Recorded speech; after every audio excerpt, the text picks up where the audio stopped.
Habang nagtutupi ako dito ng mga damit, nakita ko itong panty ni Mrs.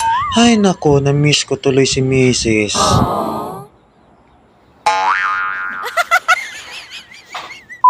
Napansin ko nga mga idol si Baby Prince na nasa malayo nakatingin at nakatulala. Hindi ko alam kung ano yung iniisip niya mga idol. Siguro hindi pa talaga siya nakamove on kasi nga kakaalis lang ni mama niya. Mama, bye-bye! Wawa man si baby!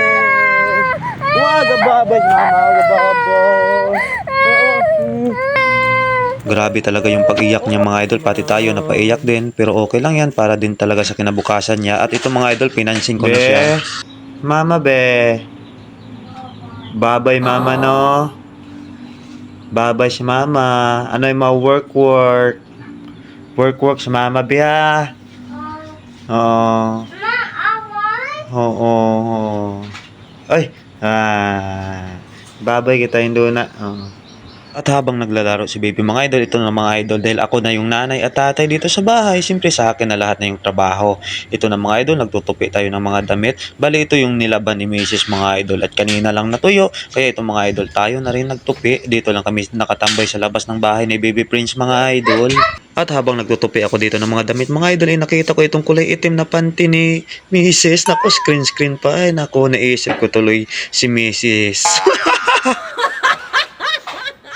Joke lang yung mga idol, pinapatawa ko lang kayo. Siyempre sa totoo, nalulungkotin tayo kasi medyo matagal-tagal kami na hindi makikita. Siyempre namimiss natin siya. At pagkatapos nating tupiin mga idol, siyempre kinuha na natin yan para dalhin dun sa loob para mailagay sa tamang lalagyan mga idol. At sa mga nagtatanong dyan, marami talaga nag-comment, nag-chat sa akin, bakit ko daw pinayagan si Mrs. bumalik sa abroad kasi may gera.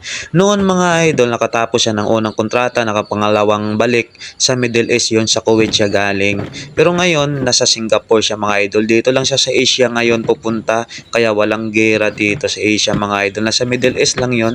Kaya pinayagan ko siya pumunta sa Singapore mga idol. Kasi mga idol, pangarap niya talaga makapunta sa Singapore. At siyempre para na rin sa amin at sa pamilya niya mga idol. At ito na nga mga idol, inayos ko na rin yung mga hanger dito sa labas. At pagkatapos ko nga maayos lahat mga idol, ito mga idol, niyaya ko na si Baby Prince na maglaro kami kasi naawa talaga ako dito mga idol. Nalulungkot siya lalo na wala pang kalaro dito. Dalawa muna kami magkulitan. Patawanin muna natin siya mga idol para kahit papaano ay mawawala yung lungkot niya. Mama, hoy! Mama! Bang, bang, bang, bang, bang, bang, bang! Nana! Nana! Nana, oh. Banana. Bebe. Pero, gusto po. Come on, bang, bang. Bang, bang, papa. Bang, bang. Hup, hup, hup.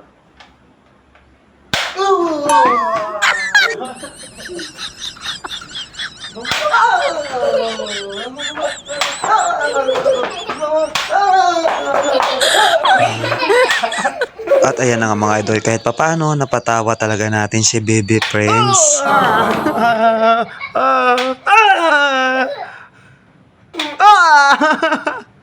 Agoy!